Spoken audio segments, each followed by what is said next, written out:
Selamat berjumpa kembali, salam sejahtera untuk kita semua.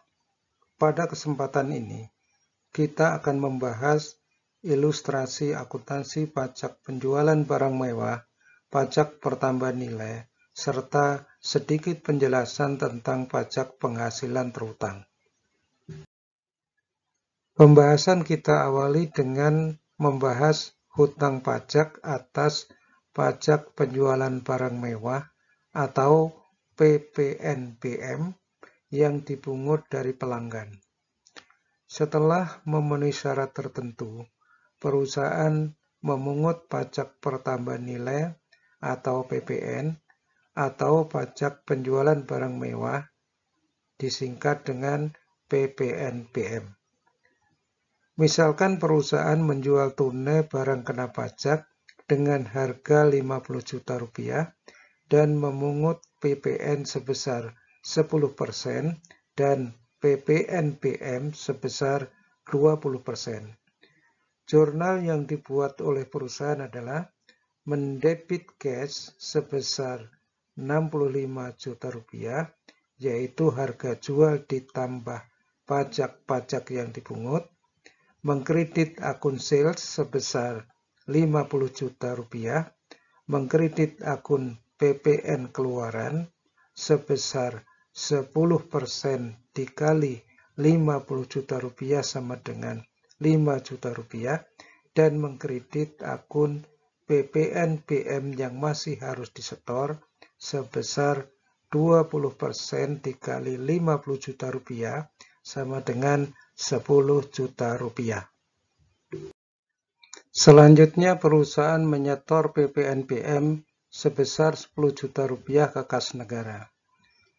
Jurnal yang dibuat oleh perusahaan adalah mendebit akun PPNBM yang masih harus disetor sebesar 10 juta rupiah dan mengkredit akun cash sebesar 10 juta rupiah. Berikut ini akan dibahas ilustrasi pemungutan dan penyetoran PPN dengan data yang berbeda. Sekarang kita membahas ilustrasi jurnal pemungutan dan penyetoran PPN yang tidak ada PPN masukan.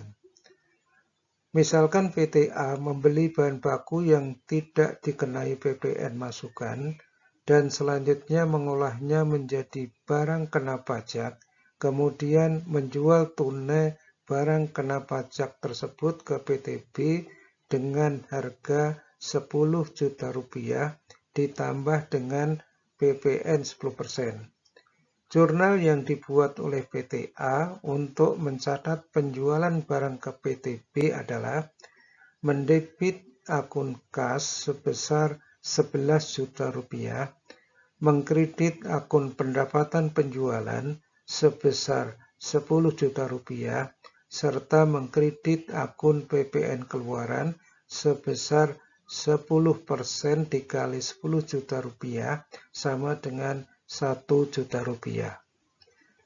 PTA menyetorkan PPN sebesar 1 juta rupiah ke kas negara sehingga jurnal yang dibuat dapat sebagai berikut.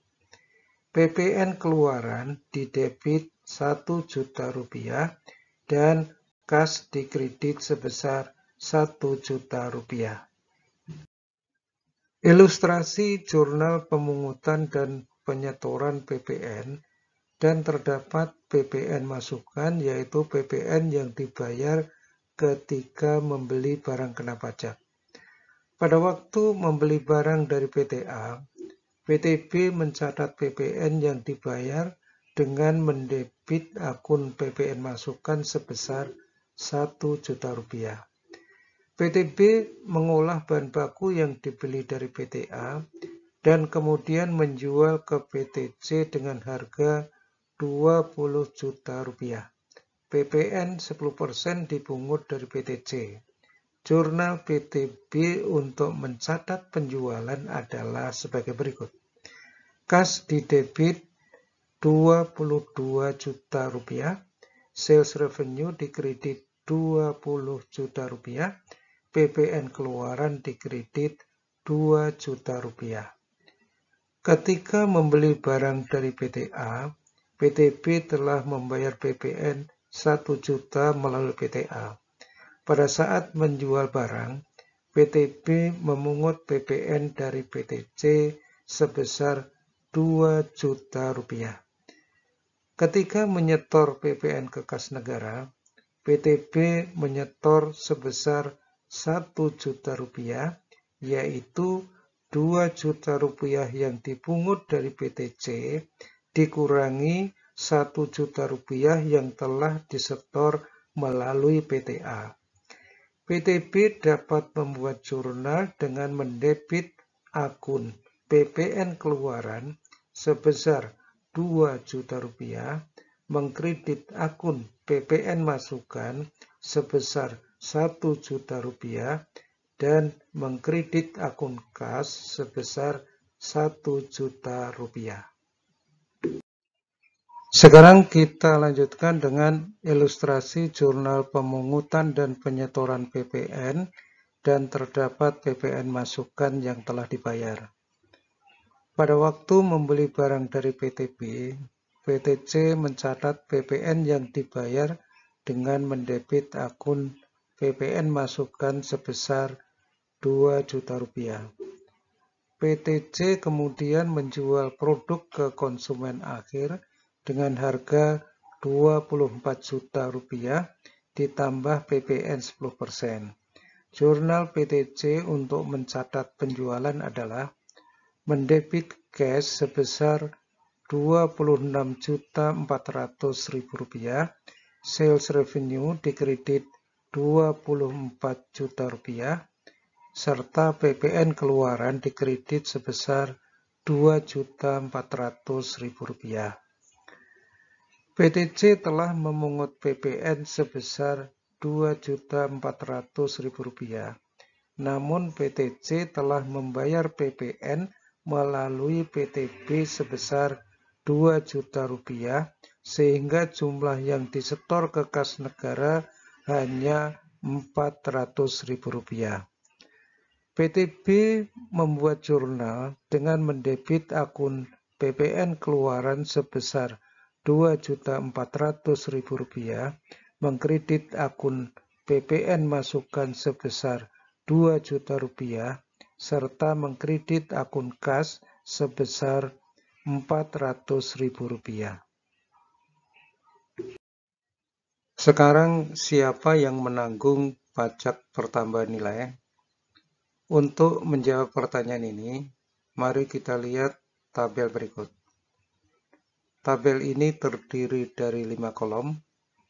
Kolom paling kiri menunjukkan perusahaan yang memungut dan menyetor PPN.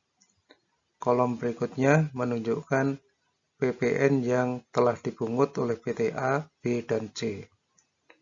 Dua kolom berikutnya menunjukkan PPN yang telah disetor. Berdasarkan tabel ini, PPN yang disetorkan oleh PTA, B, dan C semuanya berasal dari pemungutan, sehingga PTA, B, dan C tidak menanggung PPN. PPN ditanggung oleh konsumen akhir, yaitu ketika membeli barang yang dijual oleh PTC. Sekarang kita membicarakan hutang pajak penghasilan. Pajak yang diperkirakan akan terhutang oleh wajib pajak dalam 1 tahun pajak, dilunasi oleh wajib pajak dalam tahun pajak berjalan. Selanjutnya pada akhir tahun, wajib pajak menyusun surat pemberitahuan pajak penghasilan, sehingga diketahui penghasilan kena pajak dan hutang pajak yang harus disetor. Jika terdapat pajak yang harus disetor lebih besar daripada pajak yang telah disetor, perusahaan akan melaporkannya sebagai hutang pajak penghasilan.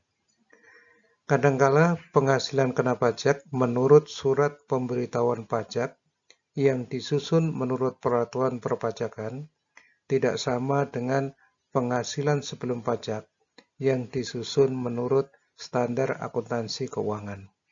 masalah ini akan dibahas pada kesempatan yang lain. Sekian dan terima kasih.